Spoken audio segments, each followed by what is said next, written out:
gawe ngarep saiki. Teng radosan. Ayo kan Rene. Ayo Met.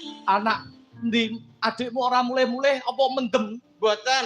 Sakniki pun mboten mendem, mboten ngeten mboten. Tapi Ngepil sakniki.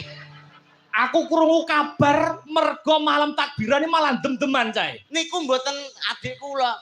Loh, lah jare komet adikmu kok sing mendem. Niku komet B. Iki komen. Iya toh Pak. Anakmu Tapi niki ngeten. Heeh. Gelut mawon. Sakniki malah ngerampasi napa-napa. Tonggo mati jare komet sing mateni. Tonggo mati, pitik ilang, sapi ilang nggih. Komet niku. Aja kaya ngono kuwi ngisi-ngisini wong gerang. Ngisi-ngisini wong gerang. Sampeyan sebagai kepala keluarga kudu iso ngajar anakmu nek kaya ngono kuwi. Kurang ajar tenan kok. Mangsane apa? Angkane komet. Bodo-bodo kok ora ngelegane atine wong tua kok malah Wirang karo wong tua. wirang. Mbok dikira ora iso didik. Ya jirut tenan. Mentala tak lebuan ini. Ngene tak mlebu dhewe. Dek komet. Kok prasaku kok aku kok kasus cok. Ngaku Mlebu komet. mboten pun teng mriki mawon Pak. Mande wingi enten niku rondo sebelah meteng sing ngetengi nggih komet niku. Kurang ajar. Lho nak kuwi ya. Lho. Ya lah kono yo ngawe ya. Kaya ngono kuwi piye to Pak aku kok izin duwe anak kaya ngono. Maju. Assalamualaikum. Salam. Kok iso ngepil jek iso salam ya. Mama. I love you.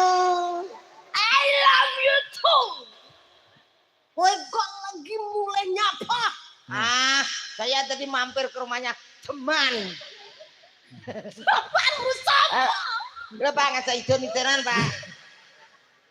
Tonggo-tonggo desa do ngabarne kowe ngepil, kowe ngetengi tonggo. Bener ora ngono kuwi?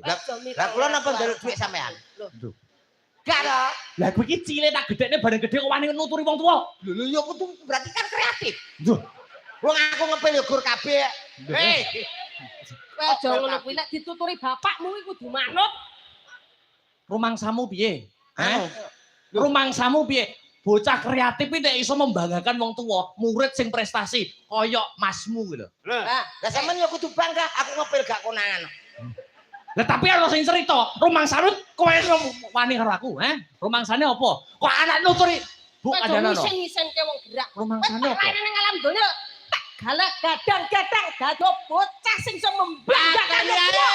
Rumangsane apa? Wong tuwa isen. Wong tuwa ngene iki sing dikira aku anak ra iso. Kaya tak galak Pak. Paten ya. Aku tau omong aja rapi karo iki. Aku iso rabi karo iki nyapa? Padha karo sampean oleh petinju. Aku ora kena rampal kabeh. Iku rem bales kok tak bales di sana. Lho. Aja keduli. Wul, sapa? Sing ganduli sapa? Delana. Walah bareng bales mbokmu, Mboten kula Walah bareng bales mana nih mbokmu kowe? Malin kundang.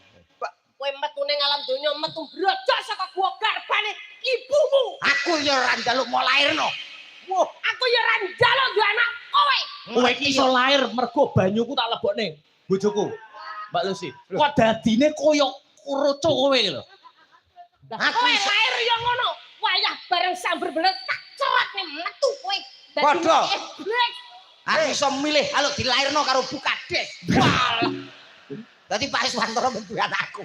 Wong lebaran iso Pak Kades, Bu Kades masane apa? Lho, Kowe wis kowe tak guyon kok bar. Guyon. dewane pewayangan. Niki lho. Mbak Lucy. Nggih wonten dawuh Mas Akbar. Salam. Iya. Alhamdulillah. Salam. Walah salam to iki. Salame Akbar. Pak Dongo karo temanten, Mbak Lucy. Nggih, selalu bangga, selalu marem, selalu pokoknya remen sangat tampil wonten Kabupaten Nganjuk niki. Nganjuk, nggih, luar biasa. Apresiasinya yang luar biasa, Amin. sambutannya yang luar biasa. Amin. Napa namung dari Kedongo. Nggih. Dan terima kasih yang sebesar-besarnya kepada kedua mempelai.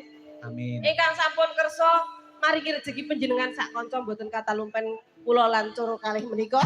Saged Coro keton. saged sowan niki diparingi rezeki mugi-mugi saged dilipat gandakan. Nah, Coro keton iki apa ya umum? Bayang ada aku terang ngono kuwi ya nek coro ketono. Niki wonten request saking manten. Tapi ya percuma lah. Lho, kok Ya, percuma? Wis ora ngarep hafal sampean.